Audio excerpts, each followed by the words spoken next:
মানুষগুলো যখন সমবেত হয়ে গেল, একত্রিত হয়ে গেল, এই যুবকের তুনের ভিতর থেকে একটা তীর নিল। কোন বর্ণনায় যুবককে শুলিতে চড়ানো হলো। এরপরে যখন ওই রাজা একটা তীর নিয়া যখন ওই যুবকের রবের নাম নিয়া বলল, যুবক যার প্রতি ঈমান আনছে ওই রবের নাম নিয়ে আমি যুবকরে মারলাম। দোস্তরে যখনই মারছে কানের আঙ্গিনায় কোন বর্ণনায় চোখে, কোন বর্ণনায় কানের আঙ্গিনায় যখন লাগছে, বাবারে যখনই লাগছে রে, লাগতে দেরি রে, যুবক শহীদি মৃত্যুবরণ করতে দেরি না। ভাইরা আমার, বন্ধুরা আমার, অবশেষে যুবক শহীদি মৃত্যুবরণ করল।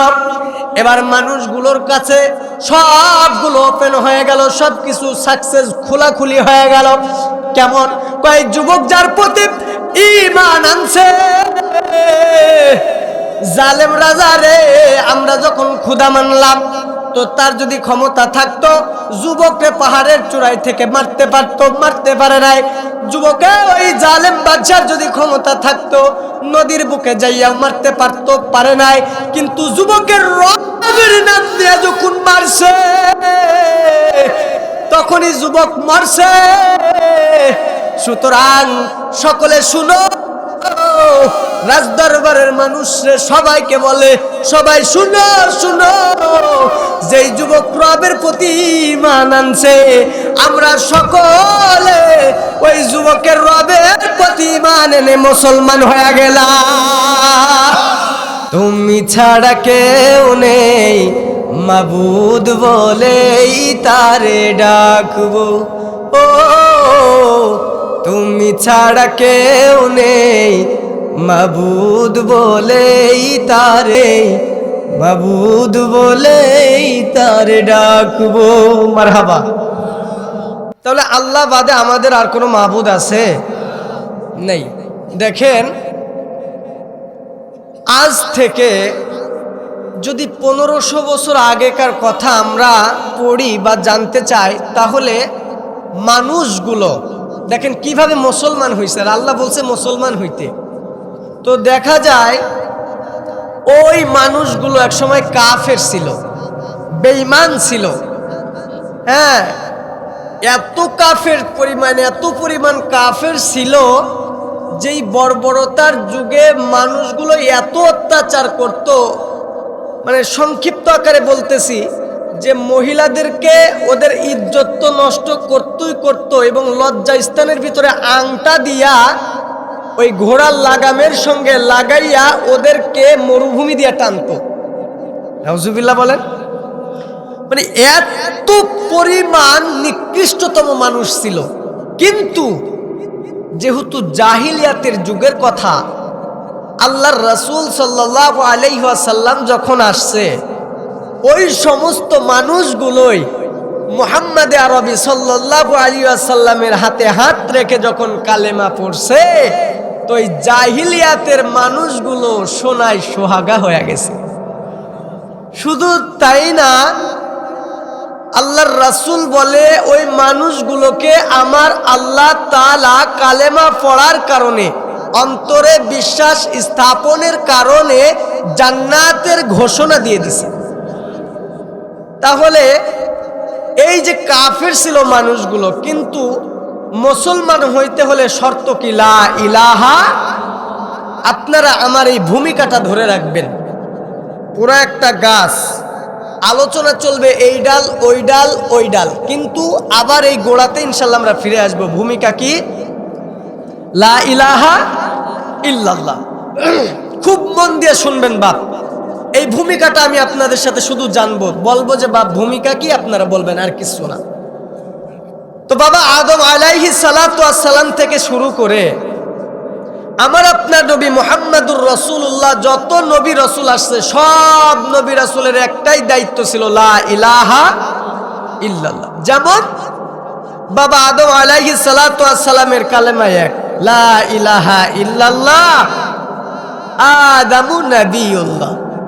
তো ইব্রাহিম আলাইহিস সালাতু ওয়াস সালামের কালেমাটাও এক, লা ইলাহা ইল্লাল্লাহ ইব্রাহিম খলিলুল্লাহ। তো মূসা আলাইহিস সালাতু ওয়াস সালামের কালেমাটাও এক, লা ইলাহা ইল্লাল্লাহ মূসা কালিমুল্লাহ। তো ঈসা আলাইহিস সালাতু ওয়াস সালামের কালেমাটাও এক, লা ইলাহা ইল্লাল্লাহ ঈসা রূহুল্লাহ। আমার আপনার নবী মুহাম্মদে মুস্তাফা আহমদে মুস্তাফা সাল্লাল্লাহু আলাইহি ওয়াসাল্লামের কালেমাটাও এক, লা ইলাহা ইল্লাল্লাহ মুহাম্মাদুর সাল্লাল্লাহু আলাইহি ওয়াসাল্লাম। তাহলে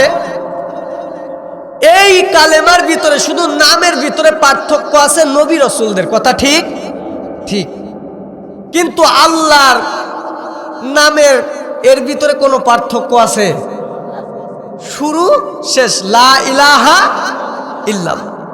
আল্লাহর রাসূল বলে, সহিহ বুখারীতে আসছে যে আল্লাহর রাসূল বলে এমন একটা কালেমা, যদিও কালেমাটা ছোট্ট মনে হয়, কিন্তু লা ইলাহা ইল্লাল্লাহর অর্থ ব্যাপক বিস্তৃত।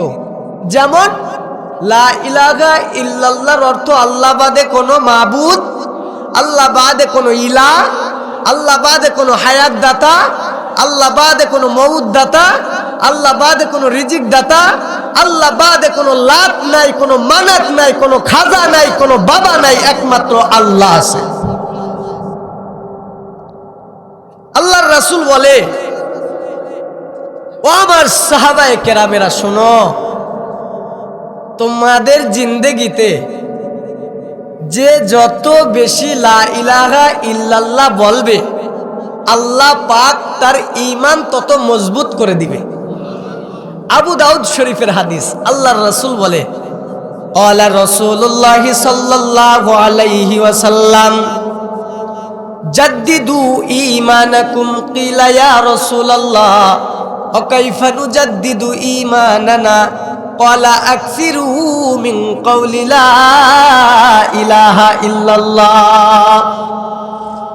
তো আল্লাহর নবী মুহাম্মদুর রাসূলুল্লাহ সাল্লাল্লাহু আলাইহি ওয়াসাল্লাম সাহাবায়ে কেরামদেরকে একত্রিত করে বসাই নিয়ে বলতেছেন, ও আমার সাহাবায়ে কেরামেরা শোনো, তোমাদের জিন্দেগিতে যে যত বেশি লা ইলাহা ইল্লাল্লাহ বলবে, তো আল্লাহ পাক তার ঈমানকে তত মজবুত করে দিবে।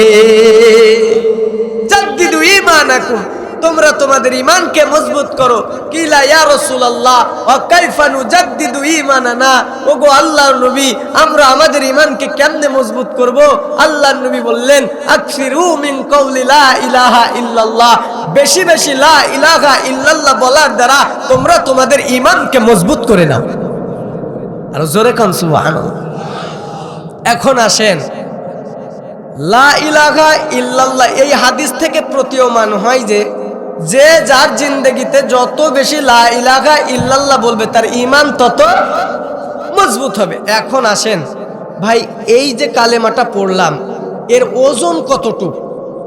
যেমন এই কাপটা যদি একটা দাড়ি পাল্লাতে দেন তো এর একটা ওজন আসবে, এই মাইকগুলো যদি এক পাল্লাতে দেন এর একটা ওজন আসবে। কিন্তু কালেমা লা ইলাহা ইল্লাল্লাহর ওজনটা কেমন, কতটুকু ওজন?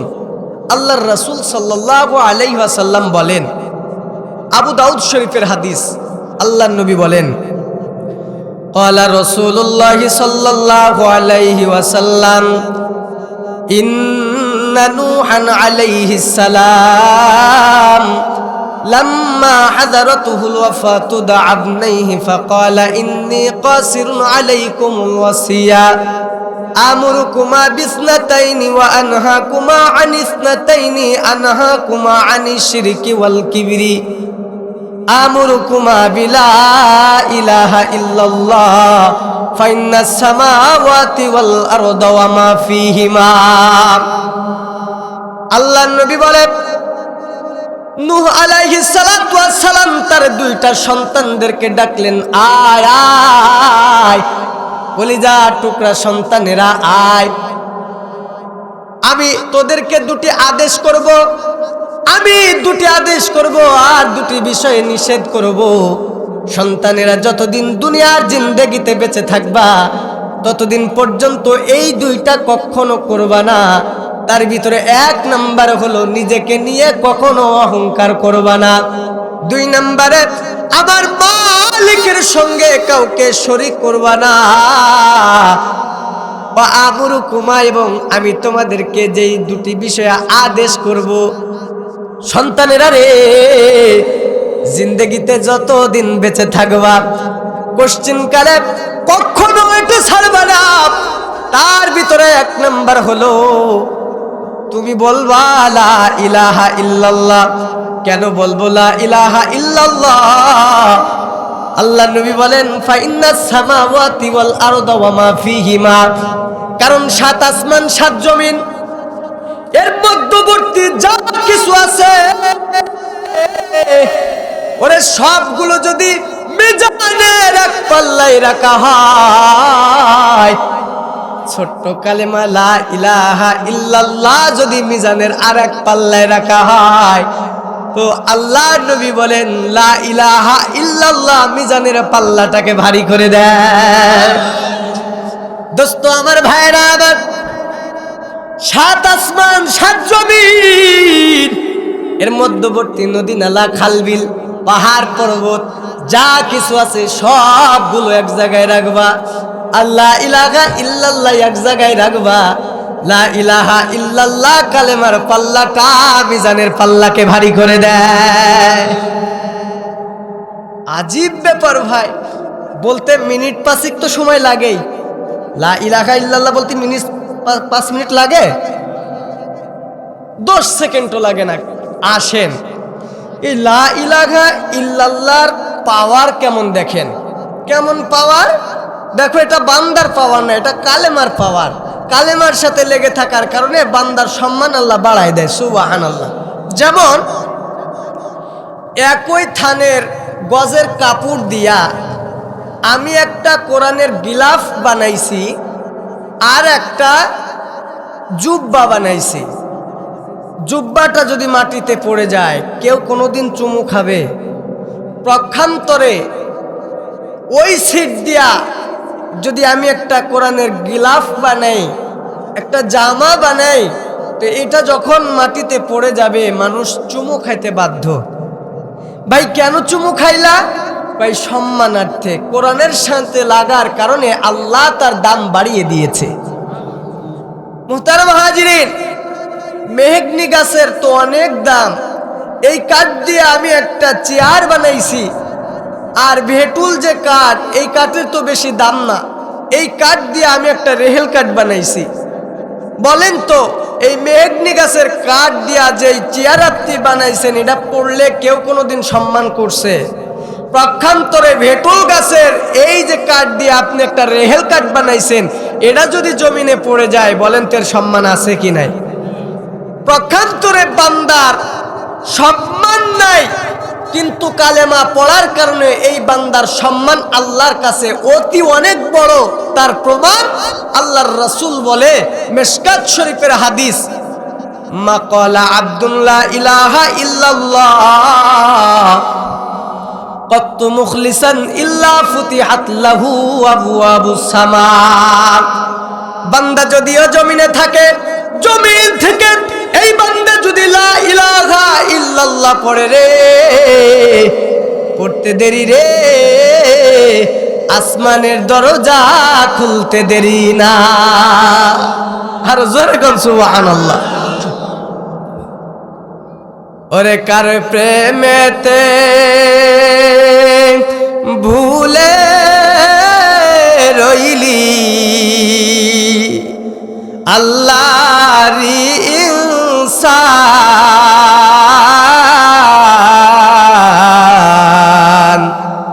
না মানলি ফার মান রে তুই, না মানলি কুরআন, না মানলি ফার মান রে তুই, না মানলি কুরআন। আজকে কার প্রেমে আমরা ওই মালিককে ভুলে রয়েছি, কথা কন ঠিক কিনা? তো মুহতারাম হাজিরিন, আর একটা হাদিস বলে আপনাদেরকে আমি আমার ঘটনাতে নিয়ে যাব ইনশাআল্লাহ।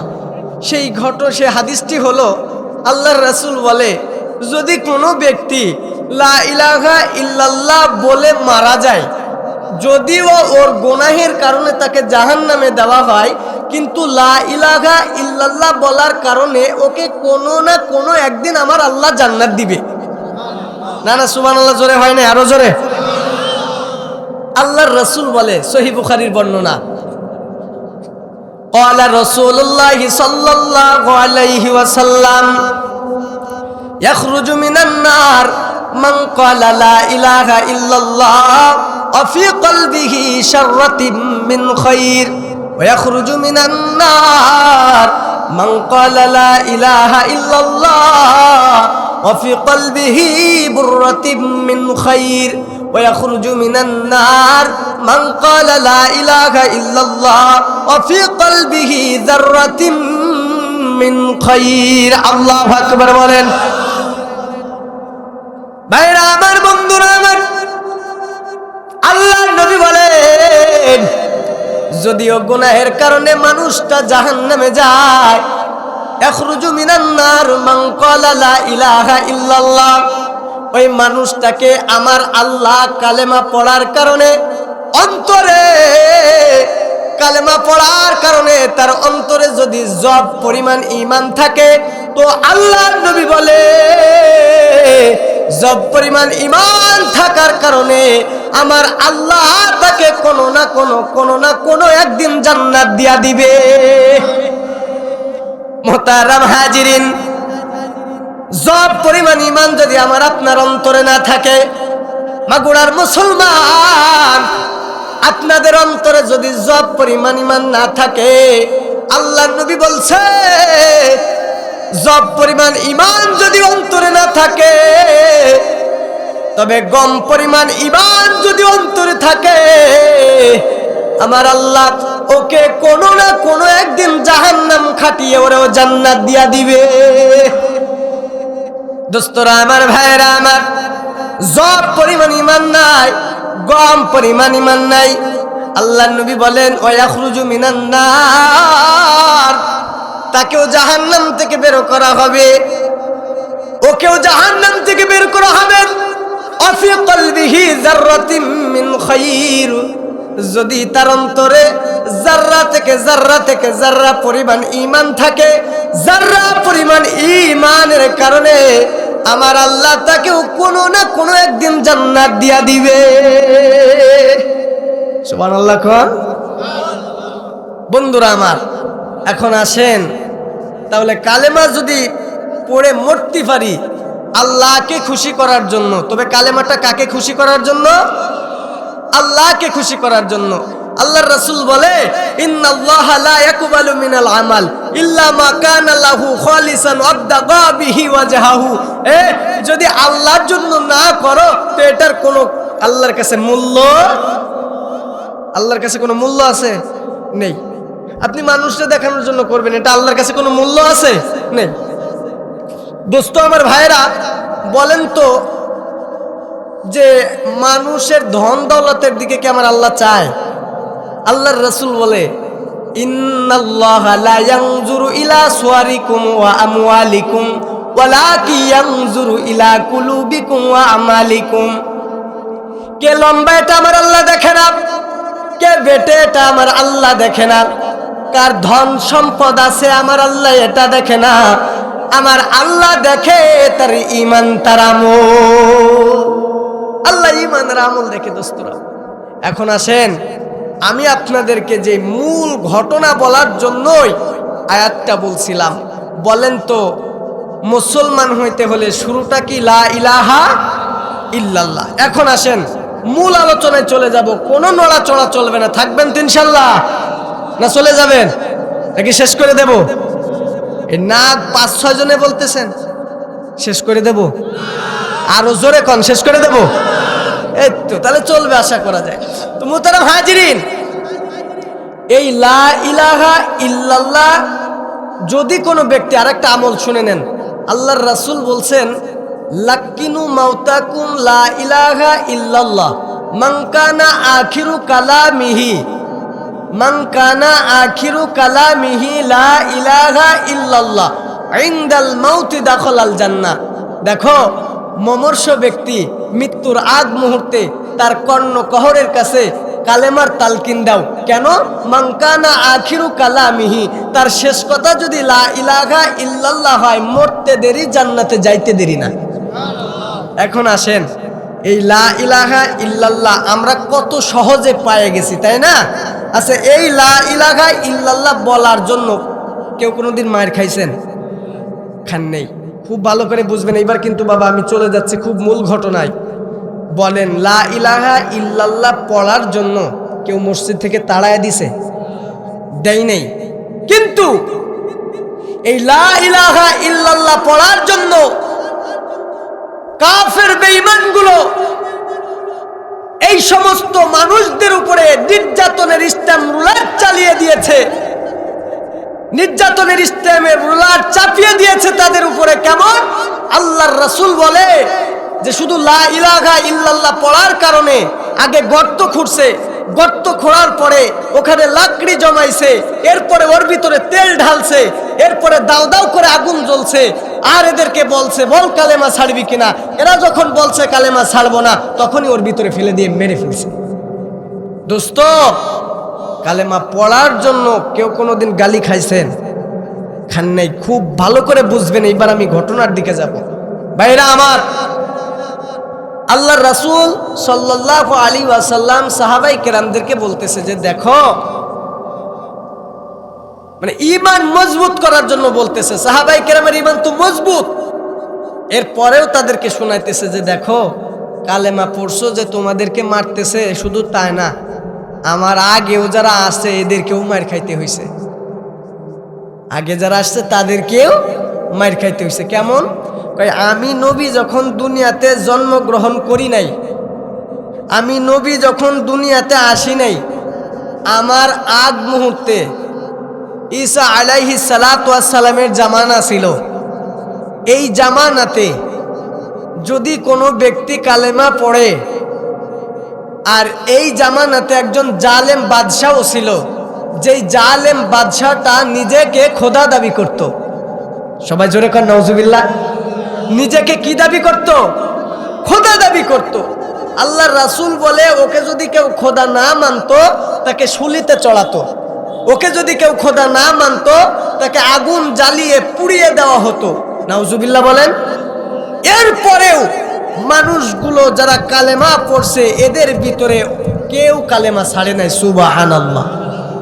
মুহতারাম হাজিরিন, এই জালেম বাদশা যখন নিজেকে খোদা দাবি করত, তো এর রাজ দরবারে একজন রাজার যে আপনার উজির থাকে, এই উজির বেটা হলো জাদুবিদ্যায় খুব পারদর্শী এবং এত জাদুবিদ্যা জানতো যে এই জাদুবিদ্যা দিয়ে মানুষে বলতো যে আমি তোদের খোদা। নাউজুবিল্লাহ। তো এই মুরব্বী বেটা কয়েকদিন পরেই মারা যাবে ভাব।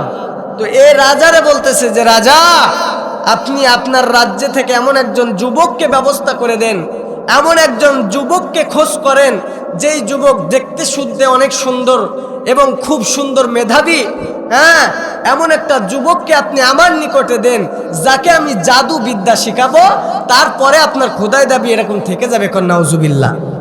দোস্তরা আমার, এমন অবস্থায় যেই কথা সেই কাজ, রাজা একজন যুবককে খুঁজলেন। খোঁজার পরে সুন্দর তার মেধা, দেখতেও অনেক সুন্দর, হ্যান্ডসাম। একে জাদুকরের কাছে জাদু শিক্ষার জন্য একে প্রত্যেক দিন রাষ্ট্রীয়ভাবে খরচ এখান থেকে বহন করা হয়, আর এই জায়গাতে গিয়ে এই জাদুকরের কাছে গিয়ে জাদু শিখে যায় আসে। পক্ষান্তরে ওই বেটা যেদিনকে যাইতেছে, তো কিছু লোক বসা আছে, একজন আবিদ, এই আল্লাহর বান্দা, এই পাদ্রী এক আল্লাহর দাওয়াত দিতেছে। সুবহানাল্লাহ বলেন। তো যখন এক আল্লাহর দাওয়াত দেয়, তো যুবক যেহেতু আপনার জাদুকরের কাছে জাদুকরি শিখতে যায়, তো এক আল্লাহ যখন দাওয়াত দেয় যুবকের কাছে বড়ই মজা লাগে। সুবহানাল্লাহ কোন। যুবকের কাছে বড় মজা লাগে। একটু বসছে, বসার পরে যখন কইছে আল্লাহ এক, আল্লাহর কোনো শরীক নাই, আল্লাহর কোনো সন্তান নাই, আল্লাহ কাউকে জন্ম দেয় না, আল্লাহ কারো থেকে জন্ম নেয় না, আমার আল্লাহর সমতুল্য কেউ নাই। দোস্তরা আমার এই কথাগুলো যখন এই আবিদ বলে এত ভালো লাগছে অন্তরের ভিতরে। বলেন তো অন্তরটা কে ঘুরাইয়া দিল? যুবকের কাছে এত মজা লাগে, এত ভালো লাগে, এত ভালো জাদুকরের কাছে জাদু শিখতে গিয়ে লাগে না। কারণ জাদুকর তাকে মারে, জাদুকর তাকে বকাঝকা করে, কিন্তু এই আবেদ যখন এক আল্লাহর দাওয়াত দেয় এত মজা লাগে, এত ভালো লাগে। আবিদকে বলল, ও আবিদ, তুমি কোন আল্লাহর দাওয়াত দাও? আমরা তো জানি জালেম বাদশা রাজা। ওই আবিদ বলে, না না, ওই জালেম কখনো খোদা হতে পারে না। খোদা তো দূরের কথা, তার ভিতরে খোদার কোনো কোয়ালিটি নাই। কথা ঠিক কিনা? দূর, ও খোদা কিসের? ওর ভিতরে খোদার কোনো কোয়ালিটি নেই। আল্লাহু আকবার বলেন না।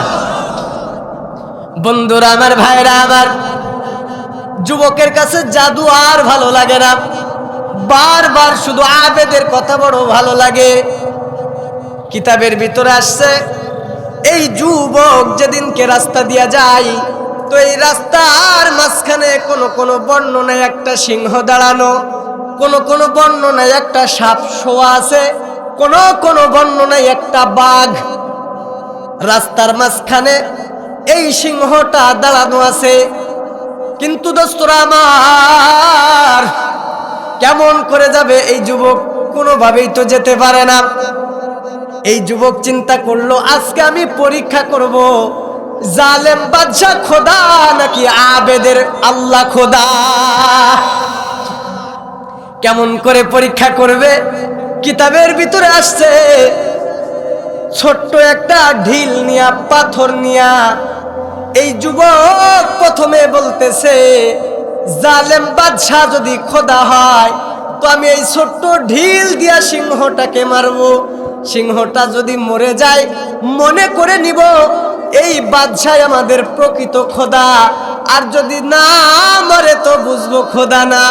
তো কিতাবের ভিতরে আসছে এইটা, এই যে আপনার একটা ছোট্ট ঢিল নিয়ে যখন এইভাবে নিক্ষেপ করছে, বাঘের কিছু হয় না, সিংহটার কিছুই হয় না। প্রক্ষান্তরে আবার যুবক ভাবলো, যে আবেদ এক আল্লাহর দাওয়াত দেয়, যে আল্লাহ খাই না,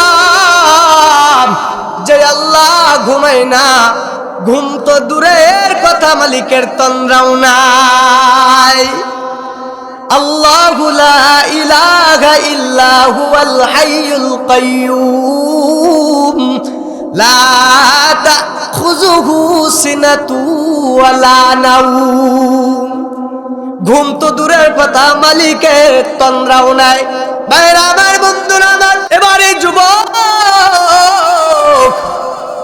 ছোট্ট একটা ঢিল নিয়া মালিকের দিকে, উপর দিকে চায়া কয়, আবেদের আল্লাহ যদি সত্য হয়, ওই পাদ্রী বেটা যে আল্লাহর দাওয়াত দেয়, এই আল্লাহ যদি সত্য হয় তবে আমি ঢিলটা মারবো। যদি সত্য হয় তো সিংহটা মারা যাবে। আল্লাহু আকবার। ওই যুবক সন্তানটা ছোট্ট একটা ঢিল নিয়া যেই মাত্র নিক্ষেপ করেছে, তাফসীরের কিতাবের ভিতরে আসছে রে, এই ঢিলটা মারতে দেরি, সিংহটা মরতে দেরি না। বন্ধুরা আমার, ভাইরা আমার, সঙ্গে সঙ্গে মারা গেল। মানুষগুলো তাকাতাকি করতে লাগলো, কি ব্যাপার, কি ব্যাপার, কি ব্যাপার, বুঝলাম না। ছোট্ট একটা পাথর দিয়ে বড় একটা সিংহকে মেরে ফেললো। নিশ্চয় রে, মনে হয় যুবকের ভিতরে কিছু আছে, না থাকলে তো এটা সম্ভব না। এই যুবক রাতারাতি আল্লাহ তাআলা তাকে ভাইরাল করে দিলেন। সুবহানাল্লাহ। মানুষগুলো সবাই বলতেছে আজীব ব্যাপার, ছোট্ট একটা ঢিল দিয়া সিংহ মেরে ফেললো, বুঝি এর কাছে কিছু আছে।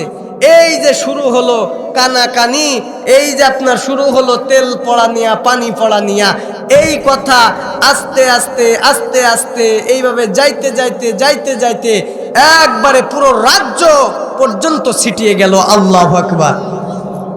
দোস্তরা আমার, ভাইরা আমার, যুবকের কাছে যদি কোনো অন্ধ ব্যক্তি যায়, যুবক দোয়া করলে আমার আল্লাহ তার চক্ষু ভালো করে দেয়। যুবকের কাছে যদি কোনো কুষ্ঠ রোগী ব্যক্তি যায়, যুবক দোয়া করলে আল্লাহ ভালো করে দেয়।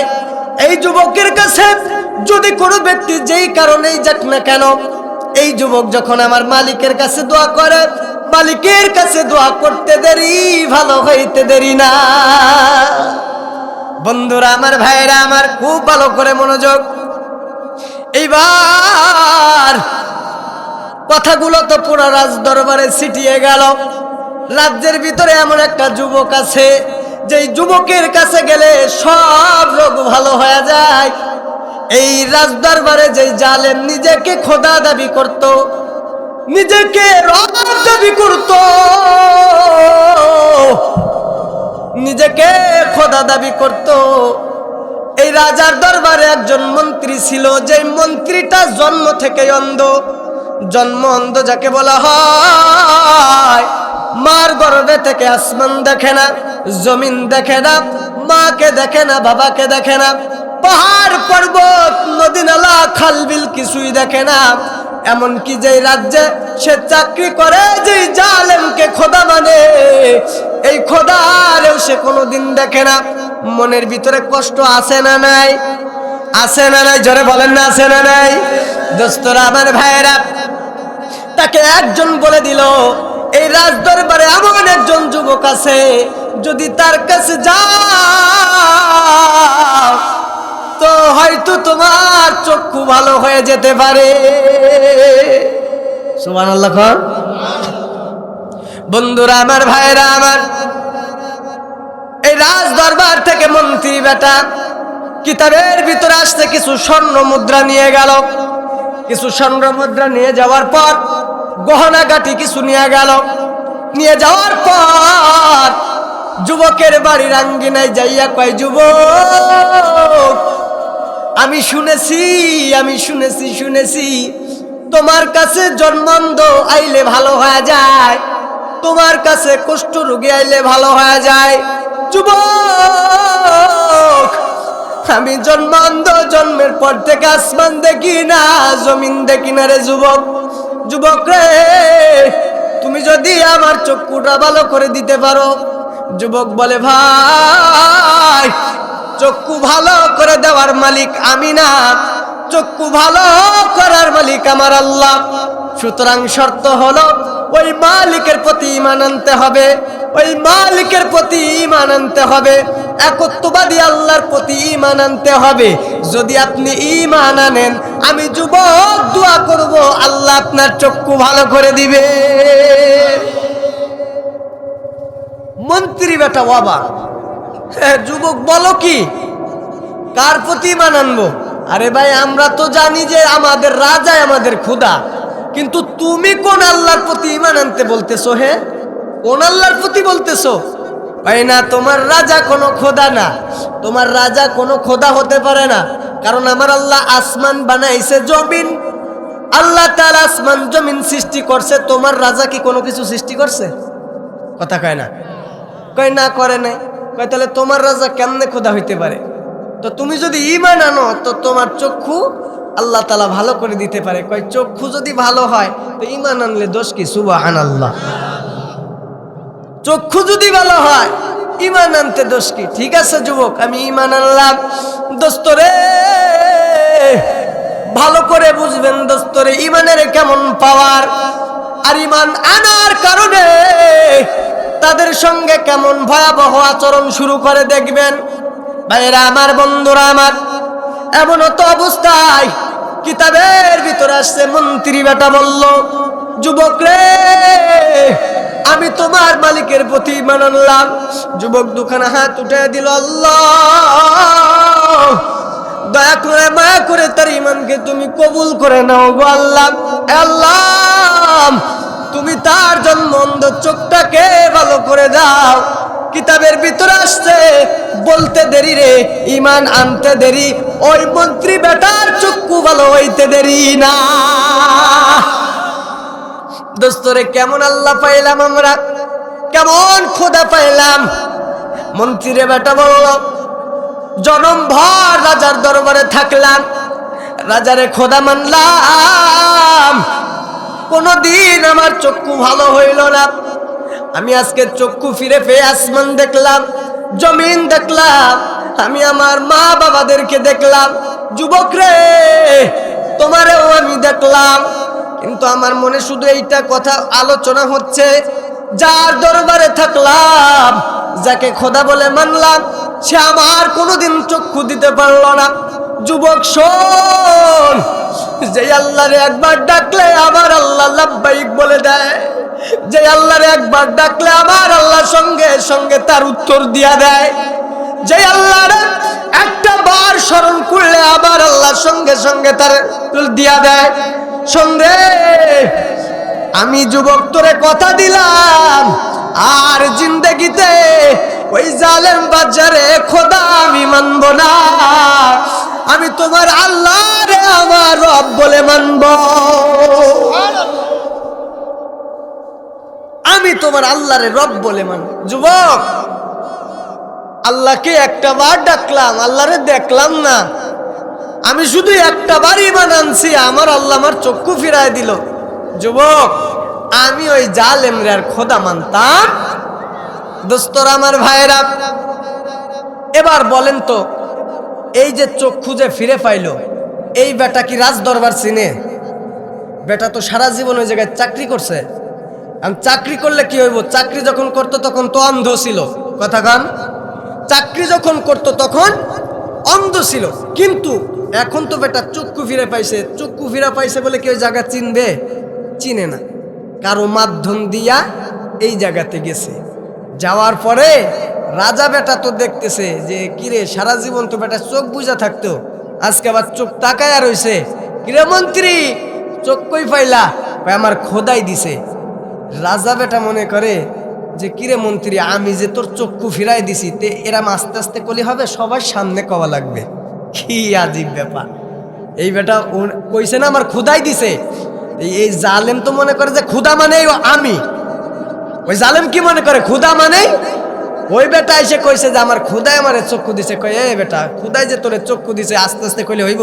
এটা ঢোল ডুগি বাজায় সবার সামনে না কবি আমি তোরে চক্ষু দিছি। কি মানের বলদ, চিন্তা করছেন? এই বলে চোখ দিছে, এই বলে চক্ষু দিছে, কন্যা নাউজুবিল্লাহ। বন্ধুরা আমার ভাইয়েরা, এই রাজার দরবারে দাঁড়াইয়া মন্ত্রী বলল, রাজারে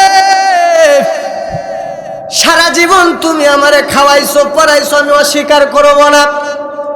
তোমার রাজ দরবার থেকে, তোমার কোষাগার থেকে আমার বেতন দিয়েছো, আমি এটাও কখনো অস্বীকার করব না। কিন্তু রাজারে, মূর্খ থাকার কারণে তোমাকে রব বলে মেনেছিলাম, তোমাকে খোদা বলে মেনেছিলাম। আজকে আমি আমার মালিকের পরিচয় পেয়ে গেছি রে, আসল মালিকের পরিচয় পেয়ে গেছি। সুতরাং যেহেতু আমি আমার আসল মালিকের পরিচয় পেয়ে গেছি, তোমাকে আর কোনোদিনও আমি খোদা বলে মানব না। আরো জোরে কান আল্লাহু আকবার, আরো জোরে আল্লাহু আকবার। বন্ধুরা আমার, শেষ করে দেব। বন্ধুরা আমার ভাইরা, বলেন তো, এই বেটারে যখন বলছে, এই বেটা তো তেলে বেগুনে ফুলে গেছে। এ মন্ত্রী, কলি কি কথাটুক, কলি কি? আমি সারা জীবন খাওয়াইলাম পড়াইলাম, আর আজকে তুই আমার খোদা বলে মানবি না? এ তোর এটা শিক্ষা দিছে কিডা? কয় আমি নাম বলতাম না। কিতাবের ভিতরে আসছে তারে মারছে, মারার পরে রক্তাক্ত করে ফেলছে। এরপরে এক পর্যায়ে বলছে, বল কোন থেকে শুনলি এটা, কোত্থেকে এই দাওয়াত পাইলি? ভাই আমার এক যুবক বলছে। সুবহানাল্লাহ খান। ধরে আনো যুবক রে, ধরলো যুবক রে। যুবকরে মারছে। মারার পরে এই যুবকরে বলতেছে যে এ যুবক, তুমি তো অনেক জাদু শিখছো, মানুষের চক্ষু ফিরাই দাও। যাক, আমি একটা কাজের কাজ করছি তোমার জাদু বিদ্যাটা শিখাইয়া, যাক খুব ভালো হয়েছে, তোমার জন্য আমার অনেক সুনাম হচ্ছে। যেহেতু আমি তোমার খোদা, কয় তুমি কোনো খোদা না, খোদার কোনো কোয়ালিটি তোর ভিতরে নাই। সুবহানাল্লাহ কন না। কই কথাটুক কি কইল? কোয়ালিটি নেই মানে? এ বেটা, তোরে তো আমার রাজ দরবারের টাকা দিয়ে, আমি আর কোষাগার থেকে টাকা দিয়ে না তোরে পড়াইলাম, তোরে জাদু বিদ্যা শিখাইলাম। কয় ওগুলো সব ভেস্তে গেছে, ওইগুলো কই গেছে? আউট হয়ে গেছে। আমি যে মালিকের দাওয়াত পাইছি, আমি যে মালিকের রব বইলা মানছি, আর এই মালিক তোরেও সৃষ্টি করছে। সুবহানাল্লাহ। কই থেকে শিখলি? কইতাম না। মারছে, মারার পরে এরেও রক্তাক্ত করছে। রক্তাক্ত করার পরে নাম কয়া দিছে আমি এক আবেদের কাছে শিখছি। এখন বলেন প্রকাশ্যে কয়জন আসছে? সবাই বলেন। ঘটনা কিন্তু মজা আরো সামনে আছে। বলেন প্রকাশ্যে কয়জন আসছে? 3 জন।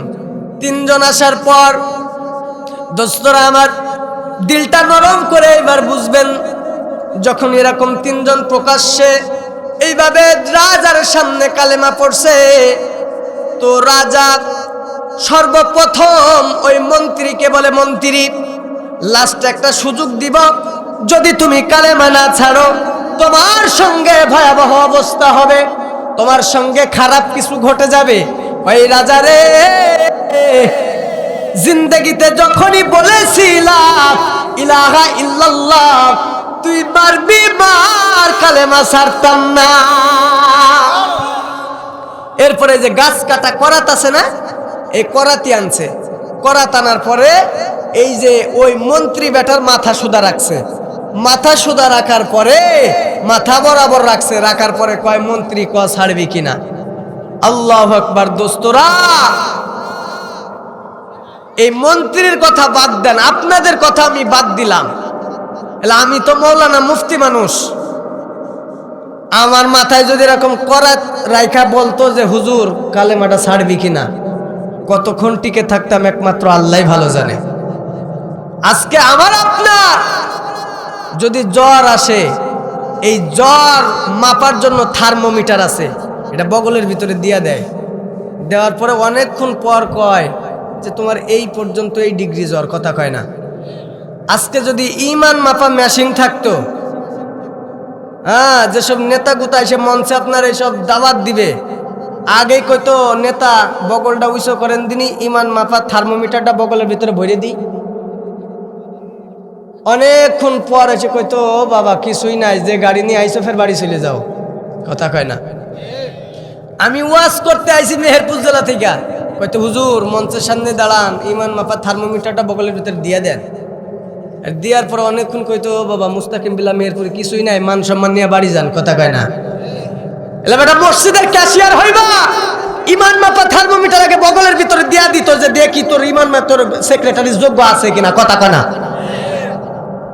কপাল ভালো যে জ্বর মাপা থার্মোমিটার আছে বেটা, ইমান মাপা থার্মোমিটার আল্লাহ দেয় নাই, দিলে কিন্তু খবর ছিল, কথা কয় না। বন্ধুরা আমার, ভাইয়েরা আমার, এমন তো অবস্থায় মন্ত্রীকে বলল, মন্ত্রী রে বল বল কালেমাটা ছাড়বি কিনা? মন্ত্রী কয়, রাজা জীবন যাবে তারপরেও আমি মন্ত্রী কালেমা ছাড়তাম না। তার প্রহরীদেরকে বললেন, ও প্রহরীরা রে, ওই মন্ত্রী বেটার মাথা বরাবর করাত রাখো, শেষবারের মতো বলো সে কালেমাটা ছাড়বে কিনা।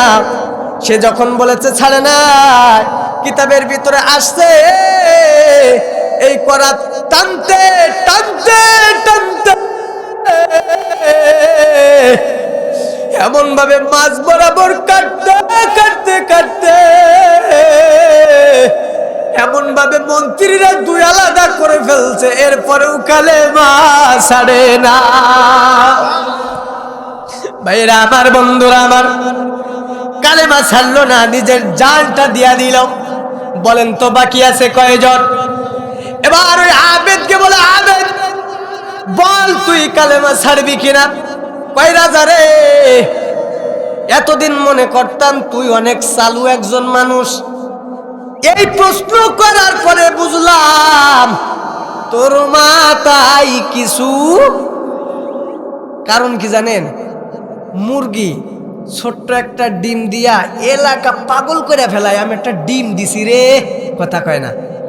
আর রাজহাঁস এত মোটা একটা ডিম দেয়, কোনো সময় প্যাক প্যাক করে, কথা কয় না, করে না। কেন করে না? এলে মুরগি একটা দিয়া তাম আমি এলাকা জানাই দিল রে আমি একটা ডিম দিছি। এলে বেটা তো পাগল, এলে মুরগির মতো ব্রেন ওর। কেন? এই রাজা এই যুবকের সঙ্গে কালেমা পড়ছে হলো তোর বেটা মন্ত্রী, কথা কয় না।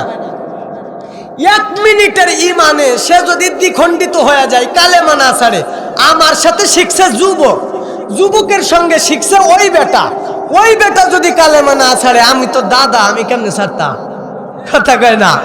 আরে বেটা তো নাতি ছেলে ছাড়ে নাই, আমি তো দাদা, আমি কেমনে ছাড়তাম, সুবহানাল্লাহ।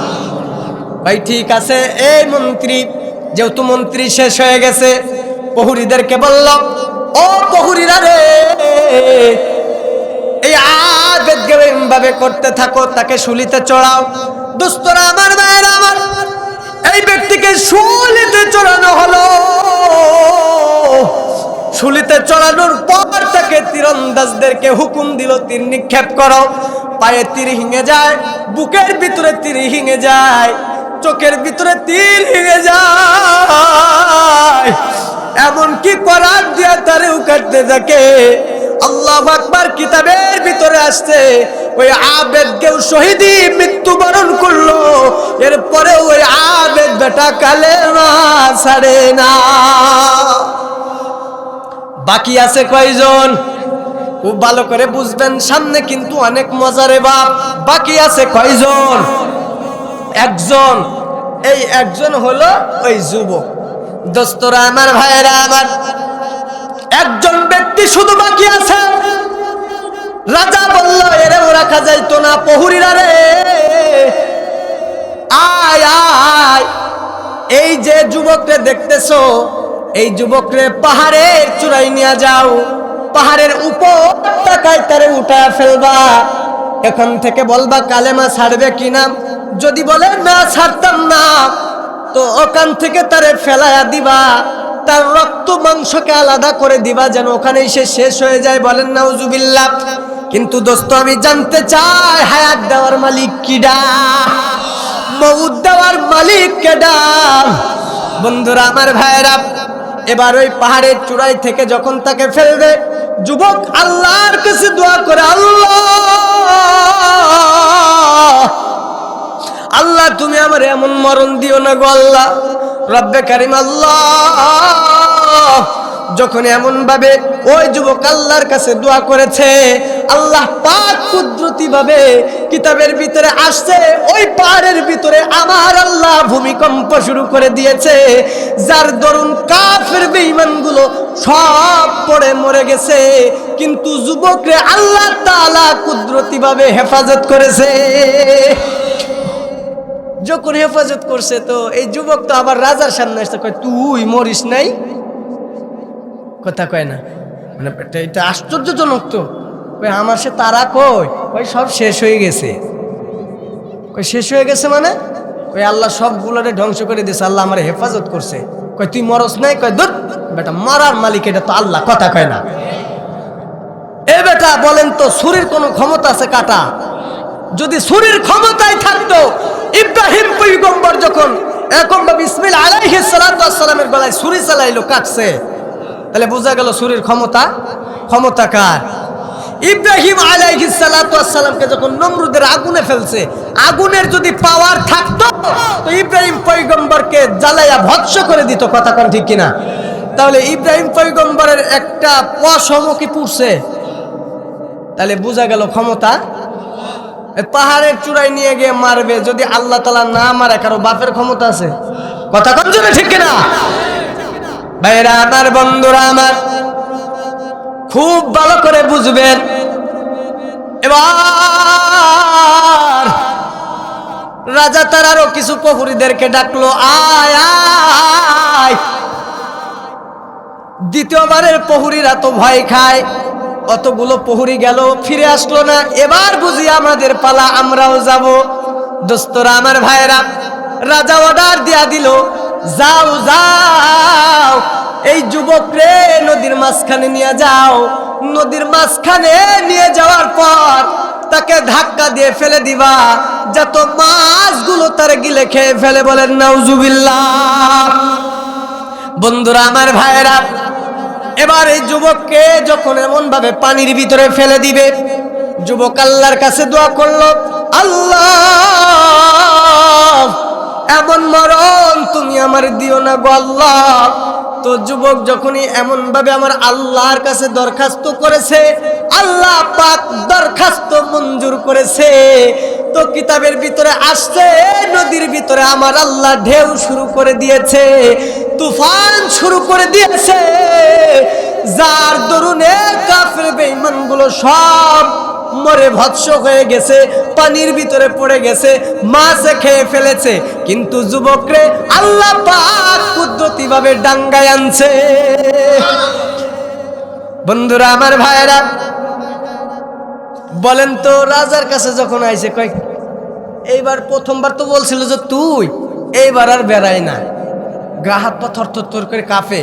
বলেন তো এই ঘটনাটা কি এলাকার লোক জানতেছে না? যেই বেটারে পাহাড়ের চূড়ায় গিয়া মরল না, আশ্চর্য বিষয়, আশ্চর্য বিষয়, মানুষ জানতেছে না। এরপরে নদীতে গেল, তাও মরল না। আর মানুষের কাছে একটা অন্যরকম মনে হচ্ছে না? তো ওই যে রাজা বেটা, এই যে বেঈমান কাফেরটা, ওর মুখ থেকে তোর কথা বের হয় না। কই তুমি মরনি? সুন্দর নরম ভাষায় কছে তুমি মরনি? কই বেটা মারার মালিক কেডা? মারার মালিক আমার আল্লাহ। কয় তাহলে কি করতাম? কই একটা পন্থা চালু আছে, আমি যেভাবে বলবো ওইভাবে যদি তুমি আমারে মারতে পারো তাহলে আমি মরবো। সুবহানাল্লাহ। আরো জোরে কর সুবহানাল্লাহ। জোরে না করলে শেষ করে দেবো। কারণ সুবহানাল্লাহ, নারায়ে তাকবীর। এইবার কি করলে এইটাই তো তাড়াতাড়ি বলবা, তাড়াতাড়ি কর, আমি তো এইটাই চাচ্ছি, কি করি তোরে মারা লাগবে? আমারে মারতে হলে, আমারে যদি মারা লাগে, তোমার রাজদরবারের ভিতরে এটা এলান করে দেওয়া লাগবে। আল্লাহু আকবার বলেন। এলান করে দাও, সবাইকে জানিয়ে দাও যে একটা দিন নির্ধারিত করো, আর ওই দিন নির্ধারিত হবে, এবং আমার যে তুং আছে, তীর না রাখা যে তুংটা আছে, এখান থেকে তুমি একটা তীর উঠাইবা। তীর উঠানোর পরে তুমি আমার দিকে যখন নিক্ষেপ করে আমাকে যখন তুমি মারবা, তখন তুমি বলবা যে এই যুবকের রবের নামে আমি যুবককে হত্যা করতেছি। যদি এই কথা বলতে পারো, আমার রবের নাম নিয়ে যদি মারতে পারো, তাহলে আমি মারা যাব। সুবহানাল্লাহ। তার আগে মরতাম। ভাইরা আমার, বন্ধুরা আমার, খুব ভালো করে বুঝবেন, এমন তো অবস্থায় রাজ দরবার এলান করে দিল, আয় আয় আয়। একটা দিন নির্ধারণ করা হলো, এই দিনের ভিতরে যুবককে হত্যা করা হবে। মানুষগুলোর কাছে এলান হয়ে গেল, মানুষগুলো আসতে থাকে, আসতে থাকে, আসতে থাকে, আর সকলে এই বিস্ময়কর ঘটনাটা দেখবে সচক্ষে। দোস্তরা আমার, ভাইরা আমার, এমন তো অবস্থায় কিতাবের ভিতরে আসছে, মানুষগুলো যখন সমবেত হয়ে গেল, একত্রিত হয়ে গেল, এই যুবকের তুনের ভিতর থেকে একটা তীর নিল। কোন বর্ণনায় যুবককে শুলিতে চড়ানো হলো। এরপরে যখন ওই রাজা একটা তীর নিয়া যখন ওই যুবকের রবের নাম নিয়া বলল, যুবক যার প্রতি ঈমান আনছে ওই রবের নাম নিয়ে আমি যুবককে মারলাম। দোস্তরে যখনই মারছে, কানের আঙ্গিনায় কোন বর্ণনায় চোখে, কোন বর্ণনায় কানের আঙ্গিনায় যখন লাগছে, বাবারে যখনই লাগছে রে, লাগতে দেরি রে, যুবক শহীদি মৃত্যুবরণ করতে দেরি না। ভাইরা আমার, বন্ধুরা আমার, অবশেষে যুবক শহীদি মৃত্যুবরণ করল। এবার মানুষগুলোর কাছে সবগুলো ওপেন হয়ে গেল, সবকিছু সাকসেস খোলাখুলি হয়ে গেল। কেমন? কয়েক যুবক যার প্রতি ঈমান আনছে, জালেম রাজা রে, আমরা যখন খোদা মানলাম তো তার যদি ক্ষমতা থাকতো যুবককে পাহাড়ের চূড়ায় থেকে মারতে পারতো, মারতে পারে নাই। যুবকে ওই জালেম বাদশার যদি ক্ষমতা থাকতো নদীর বুকে যাইয়া মারতে পারতো, পারে নাই। কিন্তু যুবকের রবের নাম দিয়ে যখন মারছে তখনই যুবক মারছে। সুতরাং সকলে শুনো, রাজদরবারের মানুষরে সবাইকে বলে, সবাই শুনো শুনো, যেই যুবক রবের প্রতি ঈমান আনছে আমরা সকলে ওই যুবকের রবের প্রতি ঈমান এনে মুসলমান হয়ে গেলাম। ভাইরা আমার, মানে যেইখানে বাঘের ভয় সেইখানেই রাত হয়, মুরব্বীদের একটা কবল, এ কোনো হাদিস কোরআন না, ঠিক আছে? তাহলে যেখানে বাঘের ভয় আর সেখানে যদি রাত হয় তো বাঘ ওরে ছেড়ে দেবে? কথা কয় না, ছাড়বে না। তো দোস্ত, এই মূল ঘটনার উদ্দেশ্য আমার এটাই যে দেখেন কালেমা পড়ার কারণে তাদের উপরে কত নির্যাতনের স্টেম রোলার চাপিয়ে দেওয়া হয়েছে, এরপরেও ওরা কি কালেমা ছাড়ছে? আর একই কালেমা 1400-1500 বছর পরে আমরা পালাম, পাওয়ার পরে এই মঞ্চের তো আসলামই না, ওই কালেমা পেয়ে ফজরের নামাজটাও পড়তে যায়নি মসজিদে। তাহলে তাদের কালেমার কত পাওয়ার ছিল চিন্তা করেছেন? আর আমার আপনার কালেমার কেমন পাওয়ার? দোস্ত আমার, ভাইরা আমার, খুব ভালো করে বুঝবেন, আজকে মরে গেলেই কালকে 2 দিন হয়ে যাবে। হাজার চেষ্টা করলেও এই মাহফিল কালকে সাজাতে পারবেন? পারবেন না। কিন্তু চাষটল দোকান যেগুলো আছে, এই বেটা তো প্রত্যেক দিনই খুলবে, না খুললে কবে দোকানটা আছে বলে আমি এ করে কমনি খালাম না, আমার থাকা হইতো না, ডাইরেক্ট শিরিক করে ফেলে। কথা কয় না, কয় দোকানটা আছে বলে আমি চলতে পারতেছি, অথচ চালানোর মালিক কেডা?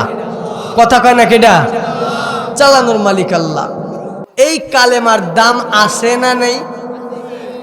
শুধু আপনি পড়বেন লা ইলাহা ইল্লাল্লাহ, যত বেশি পড়বেন তত ঈমান মজবুত হবে।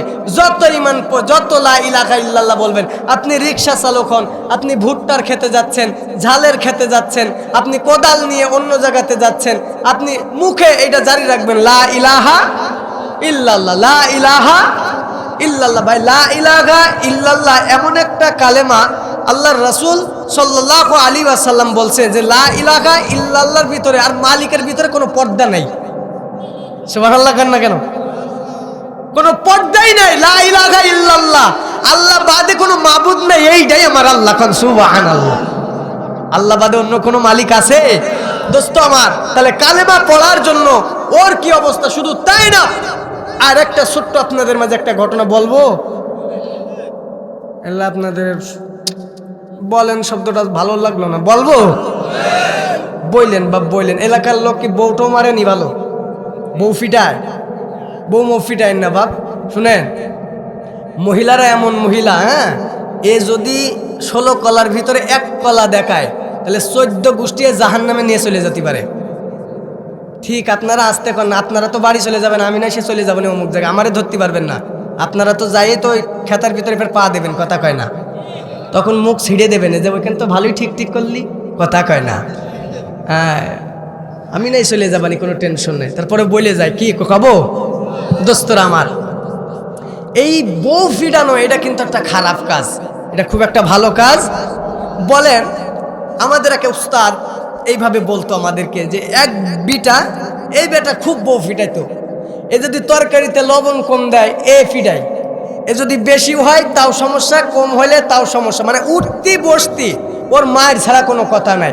আচ্ছা, যেই মহিলারে এত মারে, মহিলারে কি আপনার আতঙ্কে থাকে না খুব সুন্দরভাবে থাকে?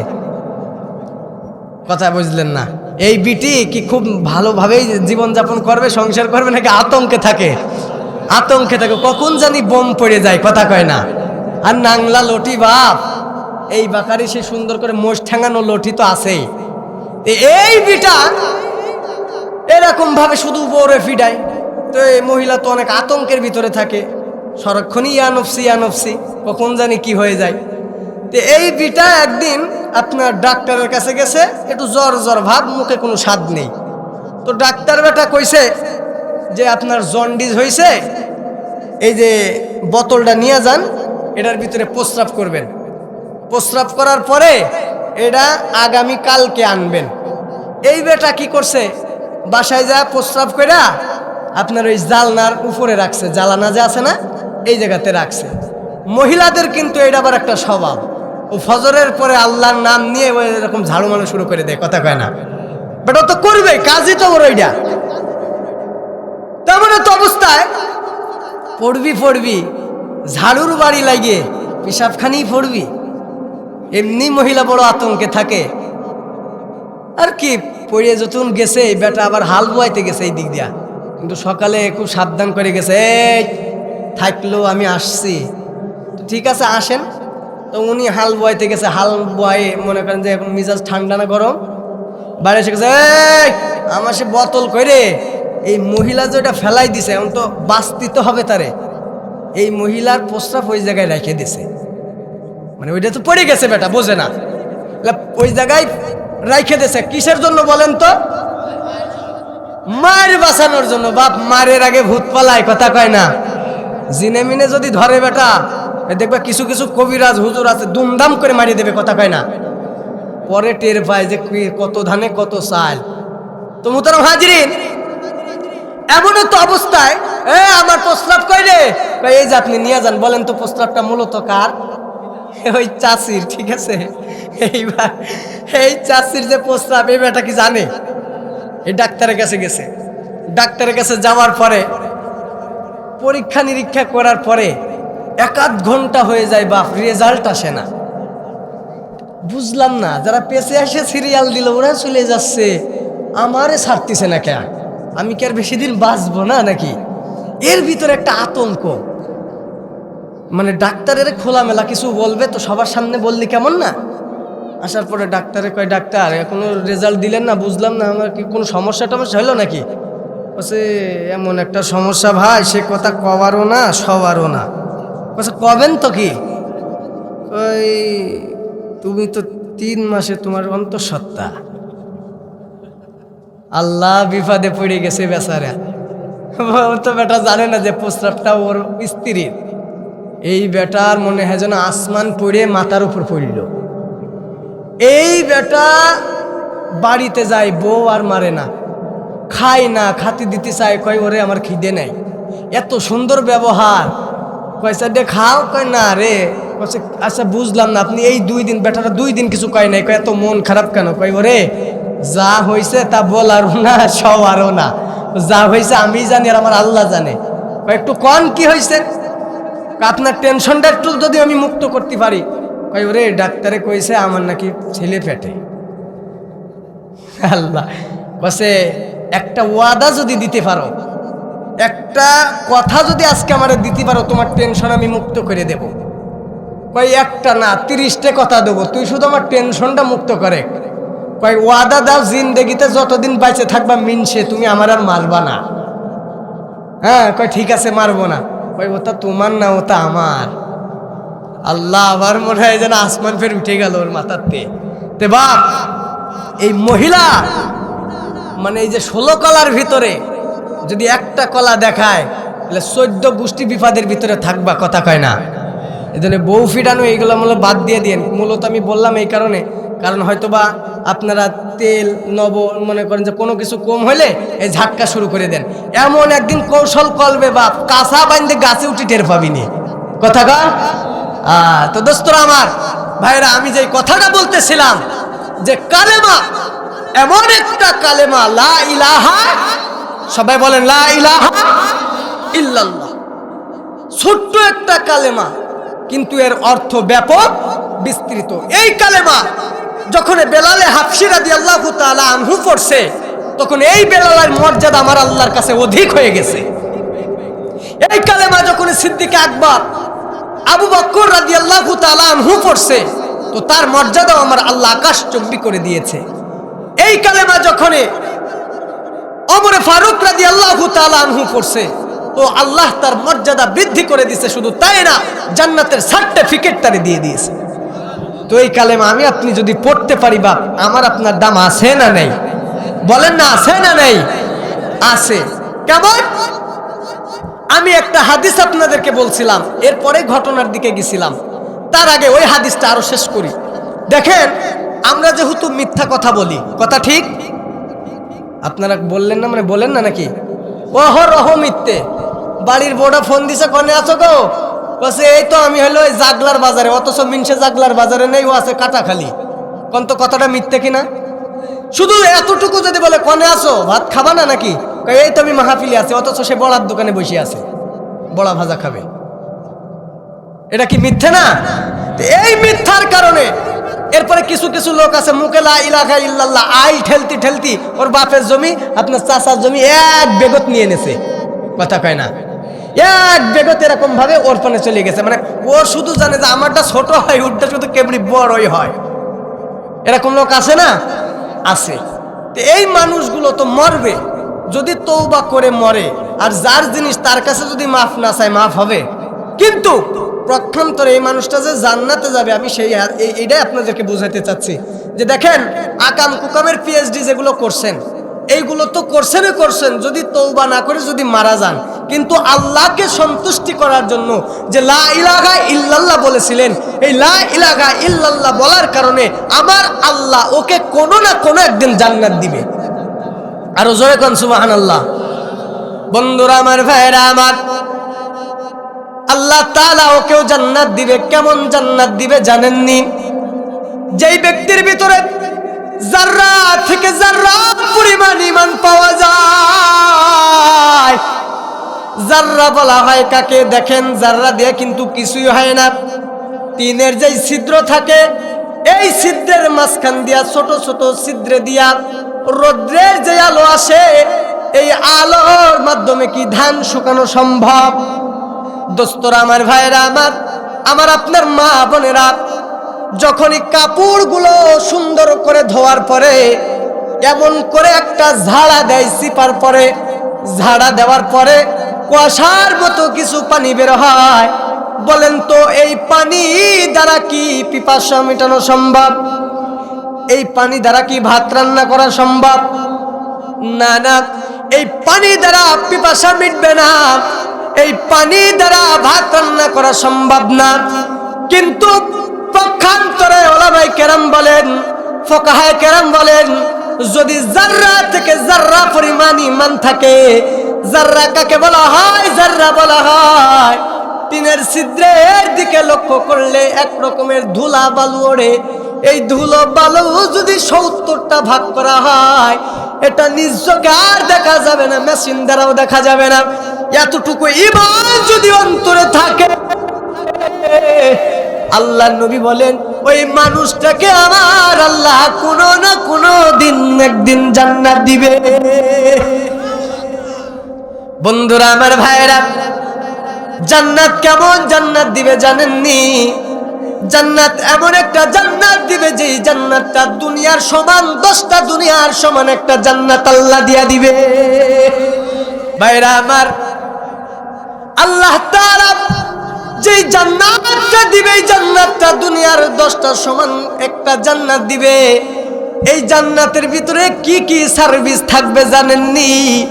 এই জান্নাতের ভিতরে সার্ভিস থাকবে সর্বনিম্ন 70টা বউ থাকবে।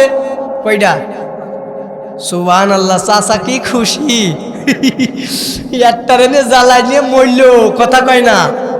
একটারে নিয়ে জ্বালাই পোড়াই শেষ হয়ে গেল চাচা, তাই তো? এ কছে ঠিক, এই ভেজাল আছে রে বাপ, এ জোরে কর দরকার নেই। তো আল্লাহ তাআলা দিবে, আমরা নিব ইনশাআল্লাহ। আল্লাহ তো এই জান্নাতের ভিতরে 70টা বউ দিবে। কয়টা? 70টা দিবে। এখন যদি কেউ না নেয় তো তার কথা বাদ দিলাম, যে নেবে আল্লাহ তো তারে দেবেই। ও না নিলেও কি, ও নেবে, ওর বাপ শুদ্ধ নেবে, কথা কয় না? কয়টা? চাচার দাঁত নেই, তাও কাছে 70 দিয়ে। আল্লাহ কবুল করুক, আল্লাহ চাচা জান্নাত হিসাব কবুল করুক, আমিন। আল্লাহ চাচার সাথে আমাদের কবুল করেন, বলেন আমিন। কারণ আমি আপনি এমন আব্দুল কাদের জিলানী না যে মল্লি জান্নাতে যাব। হ্যাঁ ভাইরা আমার, এই হুরগুলো কেমন হবে? আল্লাহর নবী বলে, এই হুরগুলো যদি, এই হুরগুলোর একটা যদি কেউ থুতু ফেলতো, 700 যেই 13 নদীর পানিগুলো আছে, 700 সমুদ্রে, অর্থাৎ আসমানের নিচে জমিনের উপরে যত সমুদ্র আমার আল্লাহ দিয়েছে, থুতু ফেলার কারণে সমুদ্রের পানিগুলো মিষ্টি হয়ে যাইত। আর এই হুরগুলো গান শোনাবে। কি গান শোনাবে? নাহনুল খালিদাতু ফালা নাবিদু ওয়া নাহনুন নাঈমাতু ফালা নাবআসু ওয়া নাহনুন নাঈমাতু ফালা নাবআসু ওয়া নাহনুর রাদিয়াতু ফালা নাসখাতু তুবা লিমান কানা লানা ওয়া কুন্না লাহু। সুবহানাল্লাহ। এরকম ভাবে গান শোনাবে।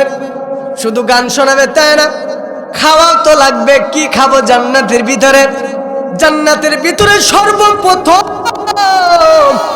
আমার আল্লাহ যেই খাবারটা খাওয়াবে, এই খাবারটা হলো মাছের কলিজা। খা বেটা, আজকে মন বইরা খা। এরপরে আর কি খাওয়াবে আমার আল্লাহ? আমার আল্লাহ তোমারে আপেল খাওয়াইতো। সুবহানাল্লাহ কন্যা। আল্লাহ আপেল তো মাগুরার জমিনেও খাইছি ভাই। এই আপেল সেই আপেল না, কথা কন না। এই আপেল এমন একটা আপেল, যে আপেলের ভিতরে আমার আল্লাহ 70 রকমের স্বাদ মিশ্রিত করে দিছে। একদিক থেকে কামড়াবা একরকম স্বাদ, আর একদিকে কামড়াইবা আর এক রকম স্বাদ, আর একদিক থেকে কামড়াইবা আর এক রকম স্বাদ পাইবা। খাইবা আর স্বাদ পাইবা। প্রশ্ন আসতে পারে, হুজুর বাথরুমের ব্যবস্থা? না না, আল্লাহর নবী বলে বাথরুমের কোনো ব্যবস্থা নাই, বাথরুম হবেই না। আল্লাহর বান্দা খাবে আর ঢেক ছাড়বে, এর মাধ্যমে আল্লাহ তার এগুলো হজম করে দিবে। এখন আসেন, জান্নাতের ভিতরে কি আমার এই দাঁত উঁচুই থাকবে? জান্নাতের ভিতরে কি আমি ছোট মানুষই থাকবো? জান্নাতের ভিতরে আমি কি কালোই থাকবো? মহিলারা তো অনেক কিছুই মাকে সাদা হওয়ার জন্য, কিন্তু আমি কি এমনই থাকবো? না না না, আমার গায়ে দিয়া যে দুর্গন্ধ বের হয় এটাও কি থাকবে? কই না, এগুলো কিছুই থাকবে না। কোন বর্ণনায় আমার আল্লাহ মানুষটারে 7 হাত লম্বা করে দিবে। ও ভাই, দেখতে তো খুব একটা ভালো লাগে না চেহারাটা। চেহারা কেমন হবে? আমার মায়ার নবী বলে, জান্নাতের ভিতরে ইউসুফ পয়গম্বর আলাইহিস সালাতু ওয়াস সালামের মতো সুন্দর করে দিবে। আরে বেটা, আর জোরে কর সুবহানাল্লাহ। ভাইরা আমার, বন্ধুরা আমার, এত সুন্দর করে দিবে, এত সুন্দর করে দিবে। শুধু তাই না, কোরআনের ভিতরে আসছে পাখি একটা উপর দিয়ে উড়ে যায়। মনে একটু চাইছে, মনে একটু চাইছে, মনে একটু চাইছে যদি আমি পাখির গোশত খাইতে পারতাম। ওই আল্লাহর বান্দা বলতে দেরি রে, জান্নাতের ভিতরে ছোট্ট একটা বাচ্চা এনে, ছোট্ট একটা বাচ্চা এমন ভাবে ভুনা করে বলতে দেরি, আপনার মুখে বলতে দেরি হয়েছে, অন্তর দিয়া অনুভব করতে দেরি হয়েছে, সঙ্গে সঙ্গে ওই পাখির গোশতের ভুনাটা পাশে আসতে দেরি হয় না। ভাই, কে পাঠালো এটা? কয় তুমি না অন্তর দিয়া ভাবছো পাখির গোশতটা যদি খাইতে পারতাম, আল্লাহ মুহূর্তের ভিতরে দিয়া দিছে। বন্ধুরা আমার, ভাইয়েরা, এই জান্নাত কত সুন্দর জান্নাত! জান্নাতটা হীরা মুক্তা মেশকো দ্বারা এমন ভাবে আমার আল্লাহ সাজাইছে, এর এক একটা ইট হবে স্বর্ণ, আর একটা ইট হবে রৌপ্য। বান্দা যখন সুবহানাল্লাহ বলে, আল্লাহ কয় ফেরেশতা ওর ঘরে একটা স্বর্ণের ইট লাগায়া ফেল।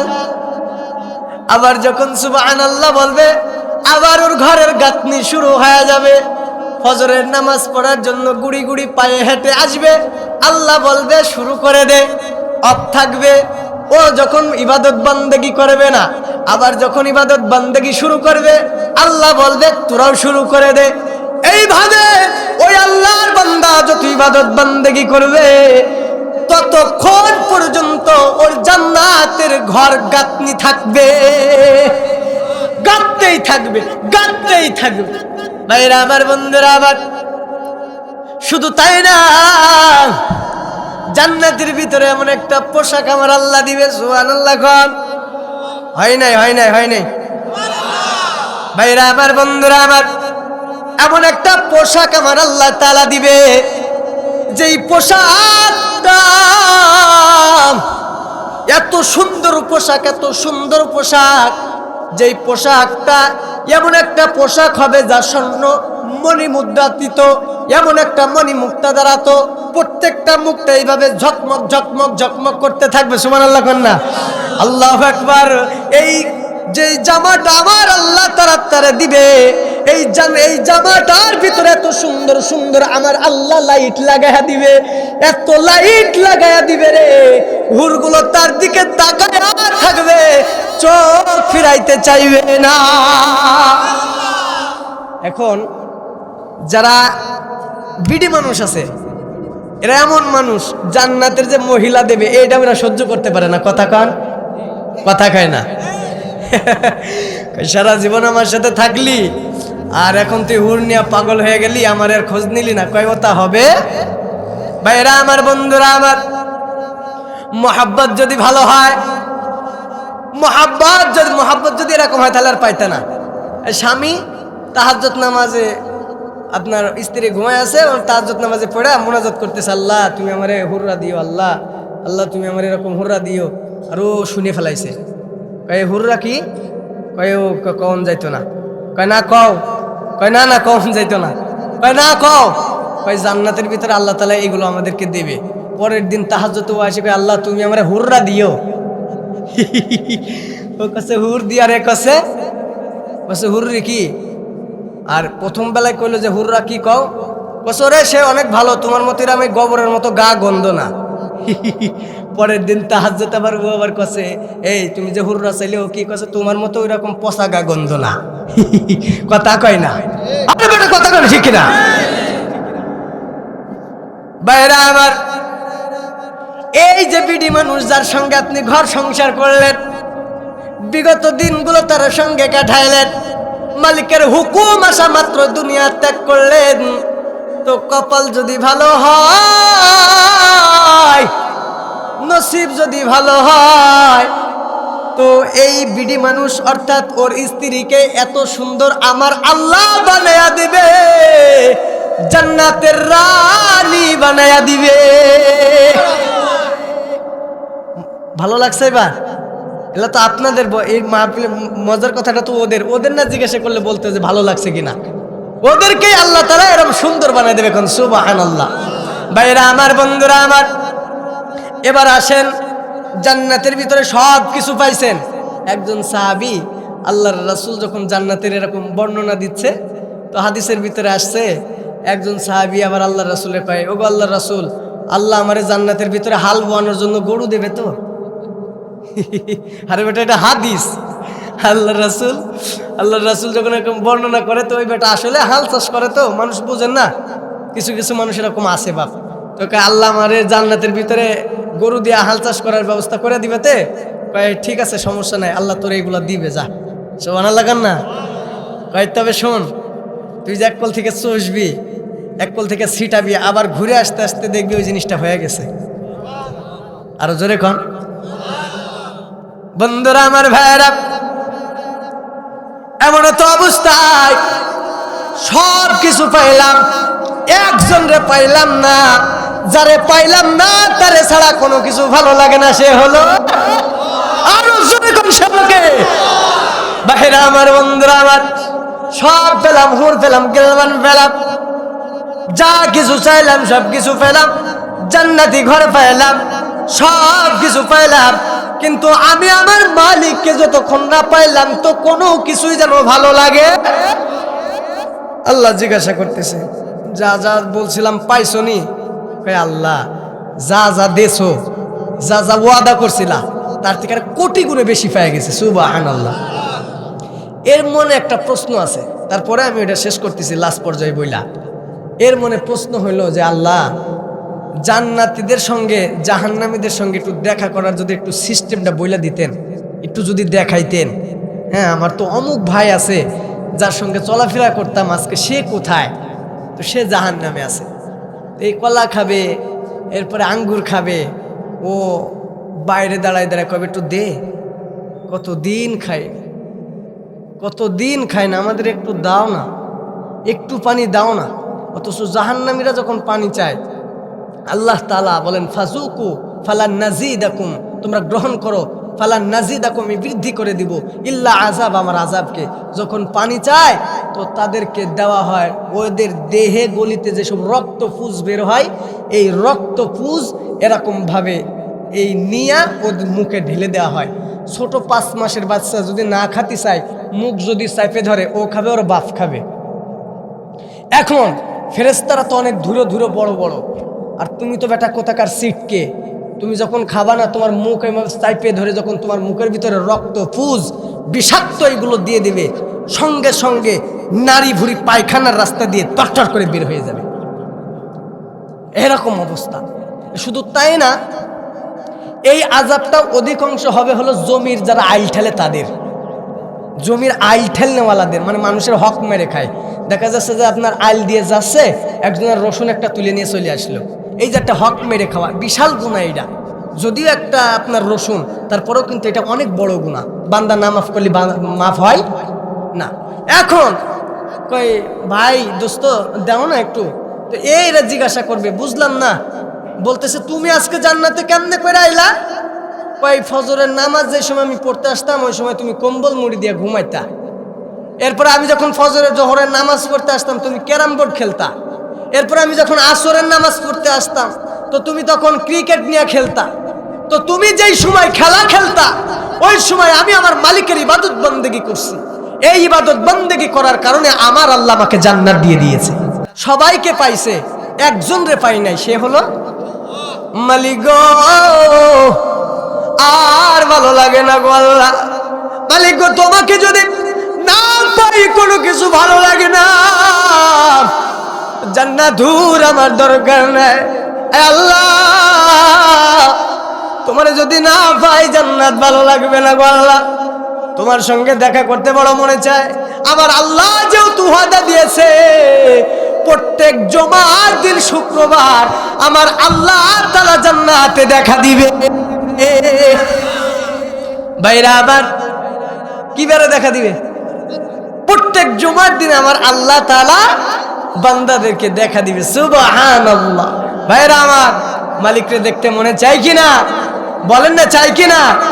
চাই। কিন্তু আমি যদি এই কেরোসিনের বোতল নিয়া, আমি যদি পেট্রোলের বোতল নিয়া যদি মধু আনতে যাই, আমারে দেবে?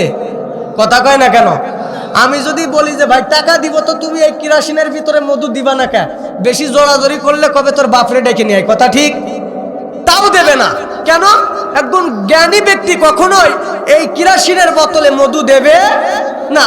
তাহলে এই অন্তরে যদি আপনি গুনাহ রাখেন, এই অন্তরে যদি আপনি গুনাহ রাখেন, তো এই অন্তর দিয়ে আবার মালিকরেও দেখবেন, মালিকরেও চাবেন, গুনাহ রাখবেন, একই জায়গায় আলো অন্ধকার থাকবে। যদি মালিককে নিয়ে আসেন তো সব শেষ হয়ে যাবে, ওগুলো আউট হয়ে যাবে। আর যখন আউট হয়ে যাবে, আল্লাহ দুনিয়াও দিয়ে দিবে, আখিরাতও দিয়ে দিবে।